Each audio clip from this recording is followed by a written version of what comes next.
I would now like to extend a warm welcome to Professor Mary Francis McMullin, who is going to update us on the MOSAICC study. I know that this study means so much to so many of the patients who always seem to ask, how did I get an MPN? Welcome, Mary Francis.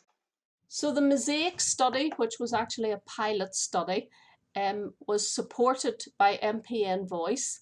And in this study, we were particularly interested in looking at the factors that are associated with the development of myeloproliferative neoplasms.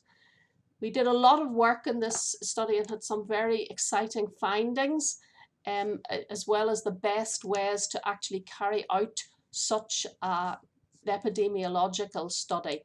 This just shows you one of the findings which excites everyone, because in this we looked at the symptomatology of patients, which are the red line, compared to the controls, which are the blue line.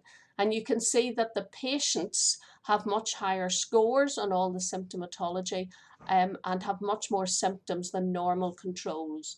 There were other things from the MOSAICC study that we were actually able to analyse, even though it was only a small pilot study. Just an example, factors associated with myeloproliferative neoplasms are more than one child in the bedroom in childhood.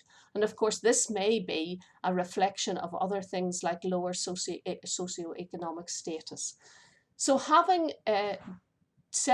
carried out this study, we have now spent the last few years raising money from MPN Voice and other sources in order to carry out a much bigger MOSAICC study looking at the etiology of myeloproliferative neoplasms in multiple sites. This slide shows you there's various sites that have signed up for this, and we hope to get this going here and beyond the UK. We were all ready to go, having just about raised enough money to get started when, of course, COVID came along. But we've been struggling our way through this, and we hope very much that we are just about to start. And certainly my ambition is to ensure that the first patient is into the study before the end of August. So this is the MOSAICC study, which will be the biggest epidemiological study of myeloproliferative neoplasms ever carried out in the world. Funding is still an issue. MPN Voice have been pivotal in helping us with funding, but I do draw attention to the fact that there is a Just Giving page, because we still have to keep trying to get funding to do this study as well as we can. What do we aim to evaluate? Well, we will in this study evaluate lifestyle factors, occupation, quality of life, as I showed you before, and exposures, and all things that may be involved in the development of myeloproliferative neoplasms.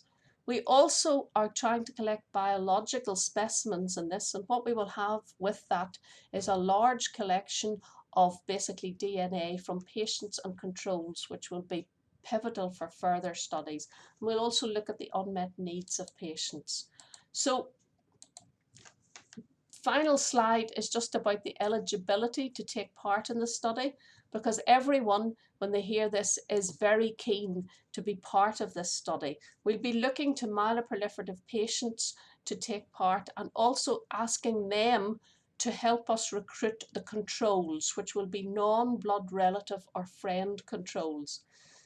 We're looking for patients with myeloproliferative neoplasms, but we want particularly patients diagnosed within the previous 24 months. Now that will annoy people because everybody wants to take part, but in order to get as clean a study as possible, which will give us the most information, we need to look at the more recently diagnosed patients. And then, as I stated, we'll be looking as the best method of doing this as getting the patients to help us recruit controls who need to be non-blood relative or friends of the patients over 18. We're asking patients to recruit patients of the same gender so that we get the balance right, and with an age range of 10 years on either side of the patient. So we're very excited now that at last the MOSAICC definitive study is about to start. Thank you. Thank you so much, Mary Francis. It's always good to hear what's going on with MOSAICC. And as I said earlier, it really means a lot to so many of us. Thank you.